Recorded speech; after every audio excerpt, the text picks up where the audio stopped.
Halo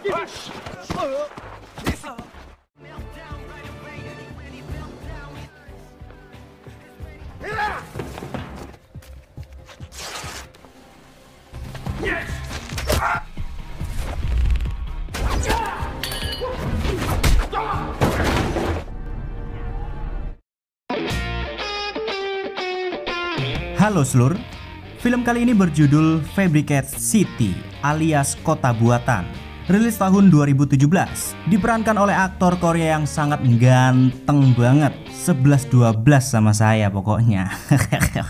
Siapa lagi kalau bukan Mamas Ji Jang Wook. Bercerita tentang Mas Ji Jang Wook yang sangat hobi bermain game. Tiba-tiba suatu hari ia dituduh sebagai pemerkaos sekaligus pembunuh seorang remaja. Dia pun dijatuhi hukuman seumur hidup dan dimasukkan ke dalam penjara yang sangat brutal dengan sekumpulan bandit yang sangat kejam.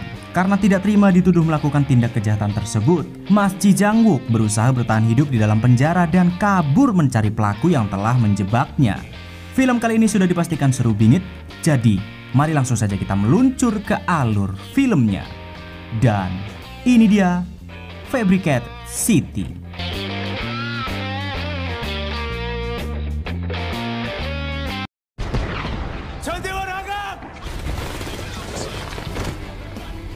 Diawali dengan sekelompok pasukan elit yang sedang berada di tengah-tengah pertempuran untuk menjinakkan sebuah bom. Pasukan elit ini dipimpin oleh seorang komandan yang bernama Kwon Yo.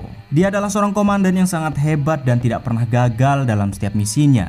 Dari awal pertempuran dimulai, seluruh timnya yang beranggotakan 7 orang termasuk dirinya berhasil menembus pertahanan para teroris dan hampir bisa menjinakkan bom tersebut. Namun pada detik-detik akhir, tiba-tiba Kwon Yo dibuat bimbang karena satu anggotanya yang sudah terkepung dan terancam tewas. Ia pun meminta timnya untuk segera masuk dan menjinakkan bom tersebut, sementara dirinya akan berusaha menyelamatkan rekannya. Namun sayang, saat bom sudah berhasil dijinakkan, ternyata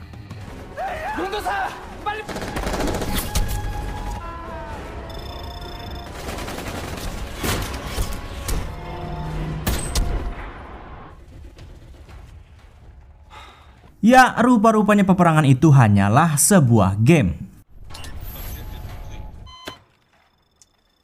Yang walaupun sudah bangkotan setiap hari, Kwon Yo tidak ada rutinitas lainnya selain ke warnet untuk bermain game. Bahkan ibunya sampai bosan memarahinya. Namun Kwon Yo ternyata selama ini bermain dengan teman-teman online-nya tanpa pernah menunjukkan wajahnya kepada mereka. Alias dia terlalu malu untuk bertemu teman-teman online-nya karena pengangguran dan tidak punya duit. 그러니까 내가 오늘은 꼭 나와야 돼. 먼저 나갈게요. Hingga pada suatu malam saat Kwon Yo sedang berada di warnet seperti biasa, tidak sengaja ia menemukan sebuah ponsel yang tertinggal tepat di depannya. Pemilik ponsel tersebut pun menelpon dan meminta Kwon Yo untuk mengantarkannya ke hotel dengan imbalan uang 800.000 won. Tentu karena lagi bokek, Kwon pun segera pergi ke alamat si wanita itu. Namun alangkah terkejutnya Kwon Yo saat hendak mengembalikan ponsel tersebut. Ia malah disuguhi pemandangan yang wadidaw dari si wanita pemilik ponsel yang sedang mandi. Tapi karena Kwon Yo bukanlah pria cabul ya, dia langsung pergi setelah mengembalikan ponsel tersebut. 여기 문 열어놓으면 위험하니까. 거기 아무데나 두고 가시면 되는데. Dan pada keesokan harinya saat Kwon Yo baru saja terbangun, tiba-tiba ia digerebek oleh para kepolisian dengan tuduhan pemerkosaan dan pembunuhan. Entah apa yang sebenarnya terjadi. Namun Kwon Yo tidak bisa mengelak karena sebuah bukti-bukti ternyata mengarah kepadanya. Bahkan sidik jarinya ada di TKP dan pisau berlumuran darah pun ada di kamarnya.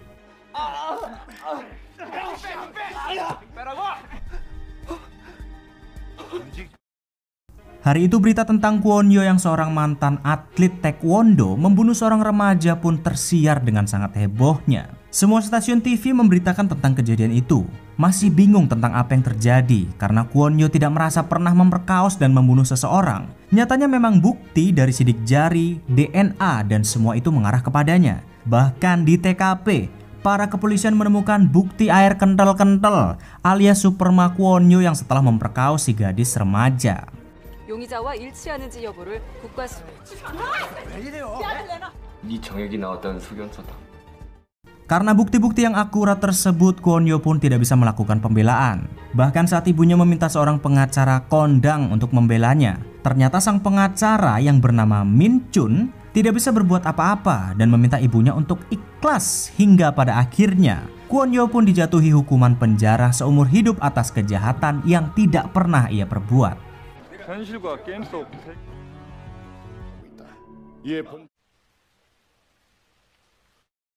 Hari pertama masuk penjara, Kwon Yo sangat ketakutan setengah mati karena penjara itu dipenuhi oleh para bandit kelas kakap, bahkan seorang gangster. Dan benar saja ketika Kwon Yo sedang mojok sendirian, seorang gangster yang bernama Ma Dok-so menghampirinya dan langsung menghajarnya dengan sangat brutal. Ternyata ia mencoba mengintimidasi Kwon Yo karena masuk ke dalam penjara dengan kasus pemerkosaan. Namun karena tidak terima dianggap sebagai pemerkaos, Kwon Yo yang tidak peduli dengan Dok-so yang seorang gangster atau bukan, dia pun langsung menyerangnya sampai geblak.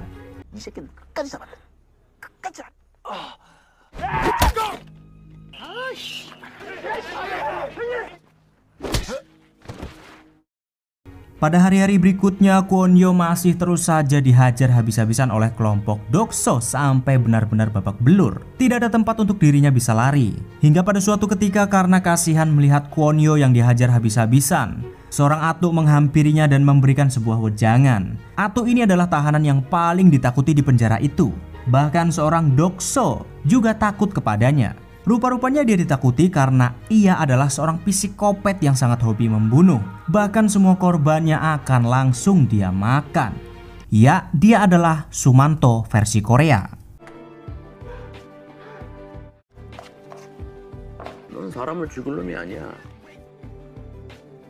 Sang atuk pun memberitahukan kalau sebenarnya Dok-so menghajarnya setiap hari bukan karena dirinya adalah seorang pemerkaos, namun karena Kwon Yo yang waktu lalu berani menantangnya sampai membuatnya jengkang dan tentu melukai harga dirinya. Karena tidak ingin mati konyol oleh kelompok Dok-so, akhirnya Kwon Yo pun mulai memutuskan untuk melawan.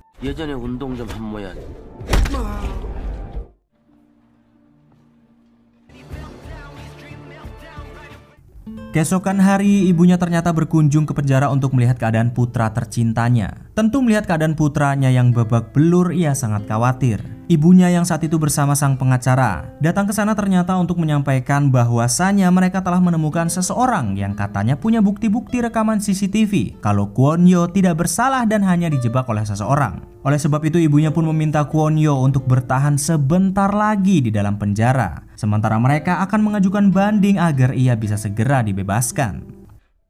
엄마가 이 약물고 버텨.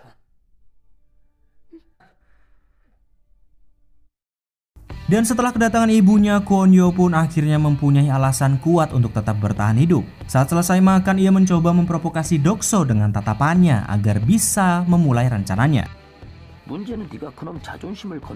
Di mana ternyata Kwon Yo dengan bermodalkan keahlian taekwondo dan juga beberapa senjata yang sudah ia siapkan, ia yang seorang diri nyatanya mampu mengalahkan Dok-so yang selama ini dikenal sebagai gangster yang paling kejam.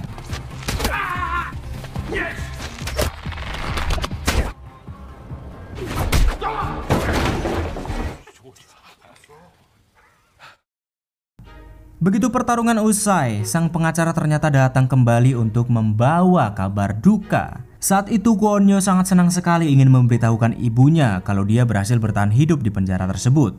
Namun siapa sangka, ternyata kedatangan sang pengacara hari itu untuk memberitahukan kalau ibunya ternyata sudah tiada. 엄마가 갑자기 왜요?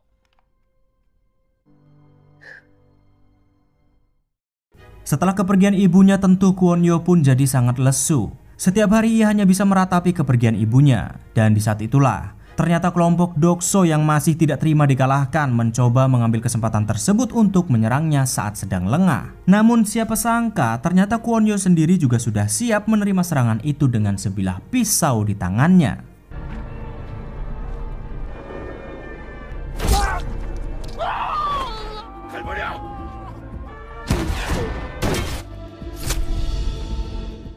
Karena luka yang diterima oleh Dok-so dan juga Kwon Yo sangat fatal, pihak kepolisian memutuskan untuk membawa mereka ke rumah sakit dan keluar dari penjara. Namun siapa sangka ternyata semua ini sudah direncanakan olehnya. Rupa-rupanya Kwon Yo sewaktu di dalam penjara telah diajari oleh si Atuk Sumanto cara menikam diri sendiri namun tidak mengenai organ vital. Yang dimana setelah dia berhasil melakukan rencana tersebut, Kwon-yo pun mati-matian berusaha kabur saat menuju ke rumah sakit.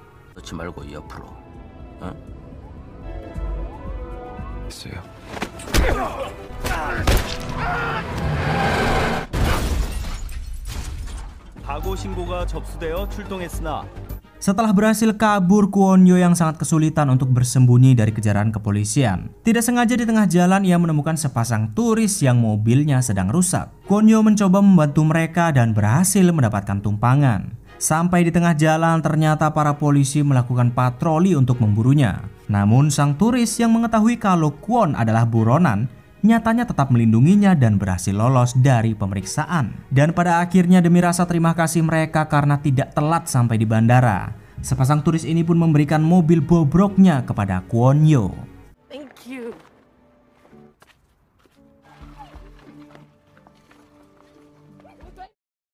Karena sudah putus asa, Kwon datang ke tempat si pengacara Min Chun untuk meminta pertolongannya dan menjelaskan apa yang sebenarnya terjadi kepada ibunya. Min Chun pun mengatakan bahwa ia tidak tahu apa-apa soal kematian ibunya. Dia hanya bisa memberikan kalung milik ibunya untuk kenang-kenangan. Hingga tidak lama kemudian, ternyata si pengacara Min Chun diam-diam sudah memanggil polisi untuk menangkapnya.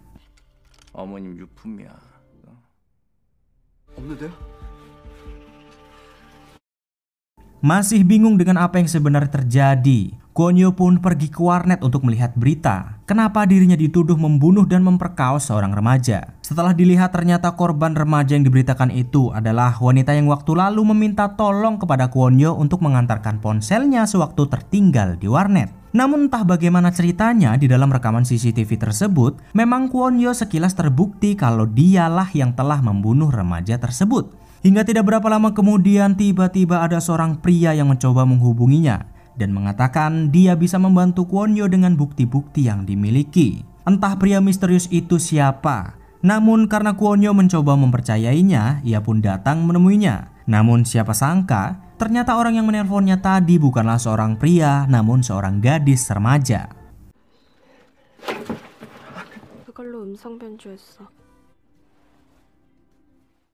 Rupa-rupanya si remaja yang bernama Yuwol ini adalah seorang ahli IT sekaligus hacker yang sangat handal. Bukan tanpa alasan ia ingin membantu Kwon-yo dengan keahliannya. Ternyata remaja ini dan juga beberapa orang lainnya yang juga turut membantu adalah rekan seperjuangan Kwon-yo di dalam game. 난 많이 맛있겠다. 난 얼굴 한 번 안 비치던 사람이 Ya, mereka semua adalah rekan-rekan yang selama ini selalu bermain game dengannya. Tentu Kwon-yo tidak mengetahuinya karena selama ini ia tidak pernah berjumpa dengan mereka. Ternyata setelah Yuwol mengetahui komandan terhebat mereka sedang tersandung masalah serius, mereka pun memutuskan untuk membantunya. Namun masih ada dua orang lagi rekan yang tidak datang pada hari itu. Dengan keahliannya, Yuwol ternyata sudah mengetahui akar dari permasalahan Kwon-yo, di mana ia sudah memeriksa semua CCTV di tempat kejadian perkara dan mendapati kalau memang Kwon-yo dijebak. Karena setelah dicari tahu lebih dalam lagi, rupa-rupanya setiap kasus pembunuhan yang terjadi akhir-akhir ini semua polanya sama. Dan juga di setiap TKP ada satu mobil kontainer yang mencurigakan selalu parkir di sana. Yuwol pun melacak lokasi mobil tersebut dan bisa menemukannya. 대장 때 말고 다른 사건일 때도 저런 게 있었나? 동안 정차한 것처럼 조작돼 있어. 들어갔던 시간에 모텔 주변 1km 전부 인정.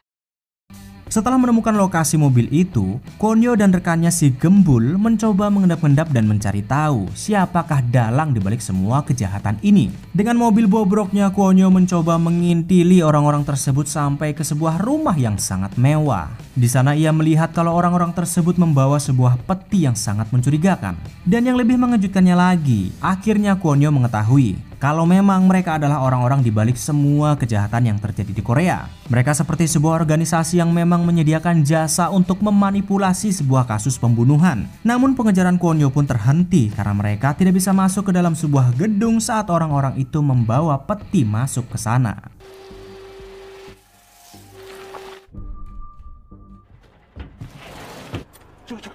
저 건물 냉장.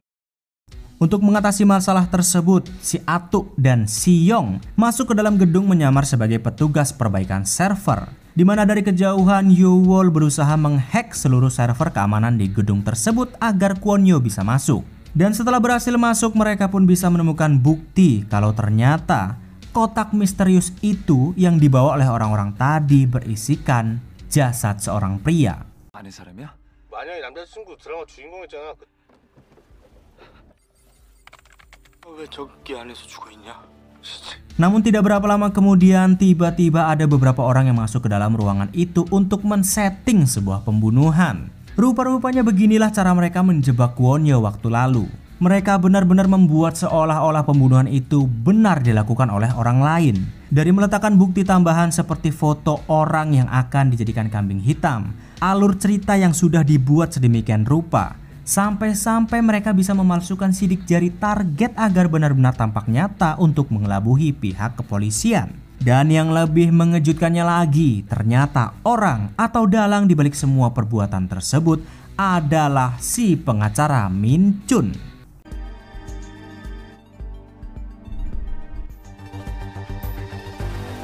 Ya, rupa-rupanya Min Chun selama ini adalah otak di balik semua kejahatan besar yang terjadi di Korea. Dia menyediakan jasa untuk menghilangkan barang bukti dan menuduh orang lain sebagai pelakunya agar si pelaku asli tidak ketahuan. Seperti pada kasus saat ini, ternyata ada seorang artis yang tidak sengaja membunuh kekasihnya, si pria tadi yang sudah dijadikan patung. Dan ayah si artis meminta Min Chun untuk membantunya agar putrinya tidak jadi tersangka. Dengan ruangan yang dipenuhi oleh teknologi canggih yang tersembunyi di kantor kecilnya, Min Chun pun memulai semua rencananya dari memilih target yang akan dijadikan kambing hitam dan menyusun semua alur ceritanya.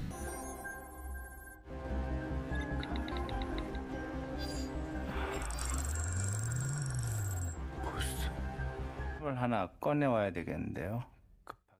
Karena belum mengetahui kalau Min Chun adalah dalang di balik semua ini, Kwon Yo mencoba mencari wanita yang akan dijadikan target atas kejahatannya melalui sidik jari yang ditemukan di TKP. Setelah mendapatkan identitas si wanita tersebut, mereka pun mulai bergerak untuk menyelamatkannya.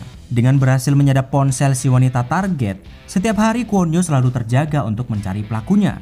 Hingga pada suatu ketika akhirnya, wanita yang pernah menelpon dan menjebaknya untuk mengembalikan ponsel waktu lalu benar-benar menghubunginya. Rupa-rupanya kejahatan yang dilakukan oleh Min Chun sudah sangat terorganisir dengan baik. Tidak ingin membuang-buang waktu, Yowol pun segera melacak lokasi si operator dan akhirnya bisa menemukannya. 3번만 끌어봐. 하는 오피스텔 아세요? 여보세요? 드렸어요. 진짜? 네네 저희 다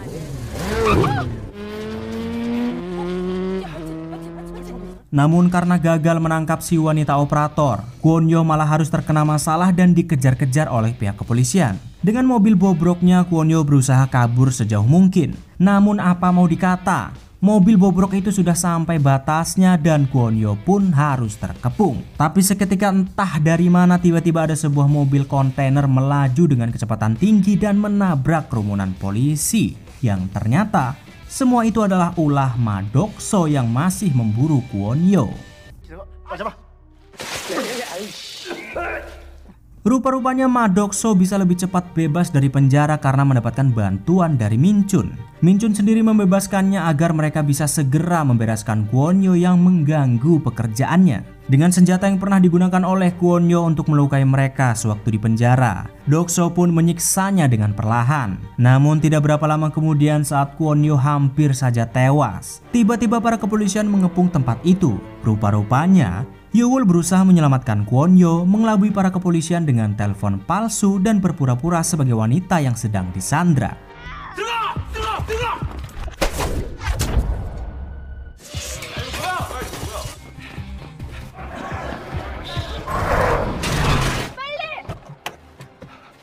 Setelah berhasil kabur, Yowol yang curiga kalau Kwon Yo sedang dilacak, lantas mencari alat pelacak itu di tubuhnya. Yang ternyata kalung milik ibunya waktu lalu sudah ditanam alat pelacak oleh Min Chun. Walaupun kalung tersebut adalah satu-satunya barang peninggalan milik ibunya, Kwon Yo pun dengan terpaksa harus membuangnya.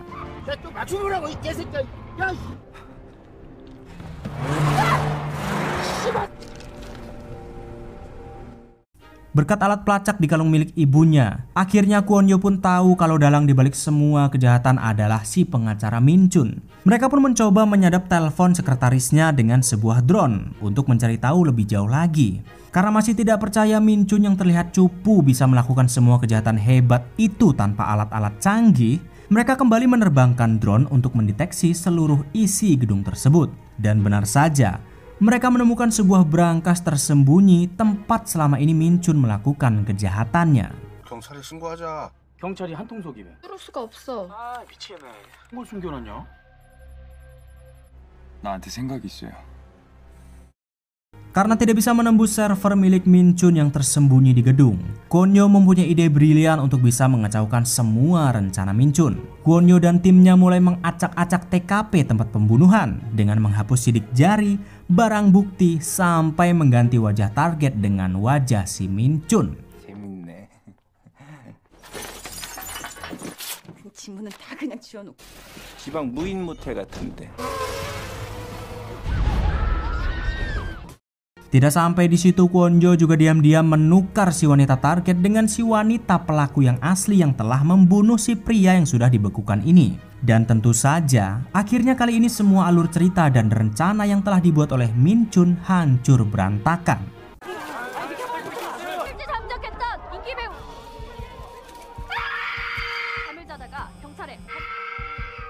Tidak berselang lama setelah menghancurkan semua rencananya, Kwon Yo pun menghubungi Min Chun untuk mendeklarasikan perang. Namun Min Chun yang sangat psikopat ternyata bukannya takut, malah semakin bersemangat untuk terus melanjutkan kejahatannya. Hingga tidak berapa lama kemudian, tanpa disadari saat sudah menutup teleponnya, ternyata Kwon Yo sendiri sudah berhasil menyusup untuk memburunya.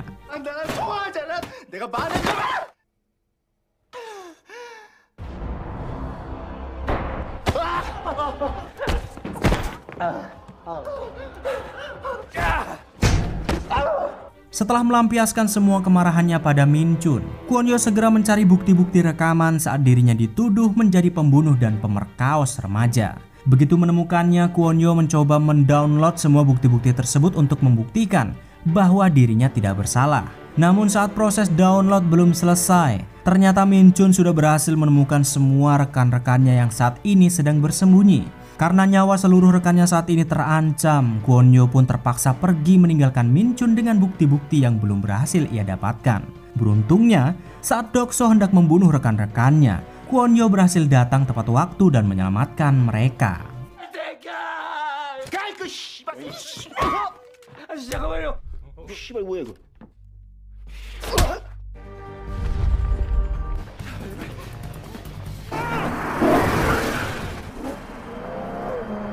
Namun baru saja selamat dari kelompok Dokso, ternyata pihak kepolisian menemukan mereka dan berhasil memojokkan Kwon Yo. Karena tidak ingin Yoo-wol terlibat, ia pun menurunkannya di tengah jalan dan mengalihkan kejaran para polisi. Hingga pada akhirnya Kwon Yo pun tak bisa kemana-mana lagi dan harus tertangkap tanpa bisa membuktikan dirinya tidak bersalah.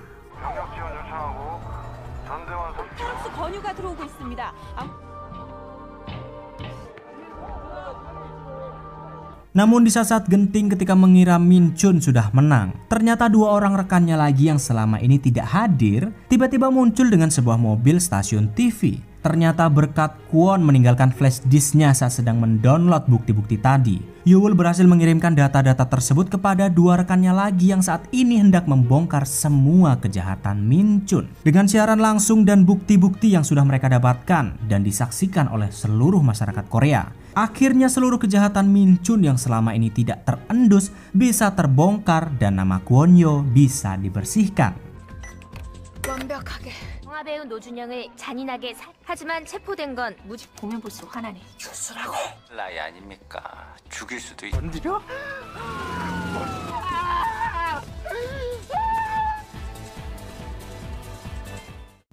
Setelah Kwon Yo dibebaskan dari segala tuduhannya, ia dan seluruh rekan-rekannya pun akhirnya bisa berkumpul menikmati hari-hari yang lepas, bebas setelah melewati beberapa hari dengan sangat menegangkan. Dan siapa sangka, ternyata berkat bermain game sampai lupa waktu, Kwon Yo malah mendapatkan teman yang sangat setia kawan dan mau membantunya walaupun dengan bertaruh nyawa. Coba aja kalau Kwon Yo nggak jadi pecandu game, mungkin nasibnya akan sial karena harus dipenjara seumur hidup. Dan itulah dia alur film kali ini. Arigato. 그 밤 그 나무가 썩은 나무는 아무라고 그랬다. 나는 또다시 Ingat, jangan lupa teruslah bermain game karena game bisa membuat kalian bebas dari penjara. Wadidaw.